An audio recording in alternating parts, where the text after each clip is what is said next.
It's classic book talk time. One of the phenomena which had particularly attracted my attention was the structure of the human frame, and indeed any animal endued with life. Whence, I often asked myself, did the principle of life proceed? It was a bold question, and one which has ever been considered as a mystery. Yet with how many things are we upon the brink of becoming acquainted, if cowardice or carelessness did not restrain our inquiries. I revolved these circumstances in my mind, and determined thenceforth to apply myself more particularly to those branches of natural philosophy which relate to physiology. Unless I had been animated by an almost supernatural enthusiasm, my application to this study would have been irksome and almost intolerable.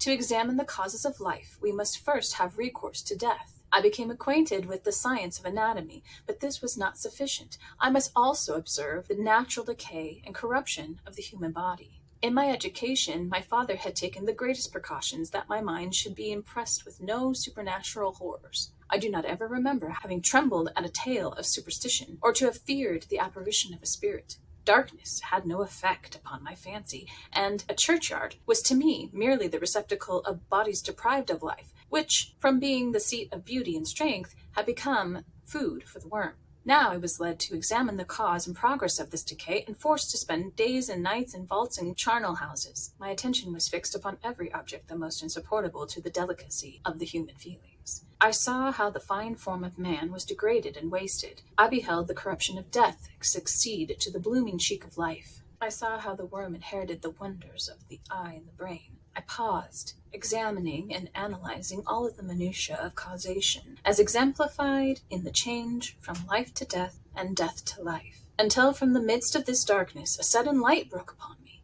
a light so brilliant and wondrous, yet so simple, that while I became dizzy with the immensity of the prospect which it illustrated, I was surprised that among so many men of genius who had directed their inquiries toward the same science, that I alone should be reserved to discover so astonishing a secret.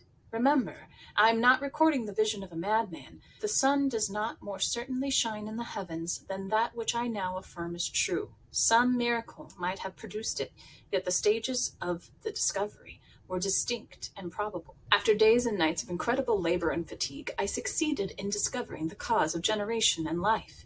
Nay, more, I became myself capable of bestowing animation upon lifeless matter. The astonishment which I had at first experienced on this discovery soon gave place to delight and rapture. After so much time spent in painful labor, to arrive at once at the summit of my desires was the most gratifying consummation of my toils.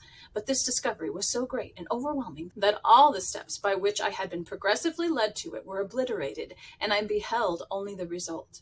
What had been the study and desire of the wisest men since the creation of the world was now within my grasp. Not that, like a magic scene, it all opened upon me at once. The information I had obtained was of a nature rather to direct my endeavors so soon as I should point them toward the object of my search, than to exhibit that object already accomplished. I was like the Arabian, who had been buried with the dead, and found a passage to life, aided only by one glimmering and seemingly ineffectual light. I see by your eagerness and the wonder and hope which your eyes express, my friend, that you expect to be informed of the secret with which I am acquainted. That cannot be. Listen patiently until the end of my story, and you will easily perceive why I am reserved upon that subject. I will not lead you on, unguarded and ardent as I then was, to your destruction and infallible misery. Learn from me, if not by my precepts, at least by my example, how dangerous is the acquirement of knowledge, and how much happier that man is who believes his native town to be the world, than he who aspires to become greater than his nature will allow. And that is a selection from Frankenstein by Mary Shelley. That was written back in 1818.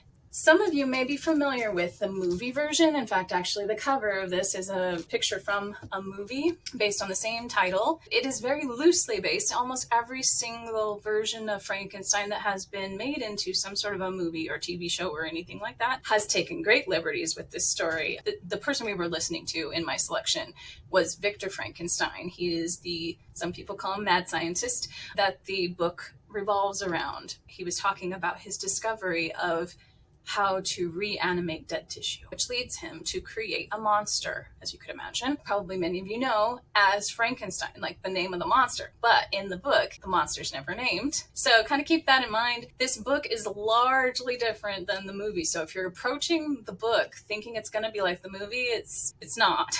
In fact, I would say it's much more esoteric, like abstract. It's much more of a philosophical, almost treatise on what knowledge we should try to find versus like the dangers of too much knowledge. It is thought-provoking and some scary scenes. There's definitely some really bad, horrible things that happen, but it's not treated so much as today's horror genre is. So it's not as action-packed and as like quick-paced. So kind of keep that in mind as you're approaching it. It's much more of a thinker of a book. Still, I'm not saying that it's not good. Also, you may want to know that it is a digital book club selection. So we do have a copy in Libby that is simultaneous use.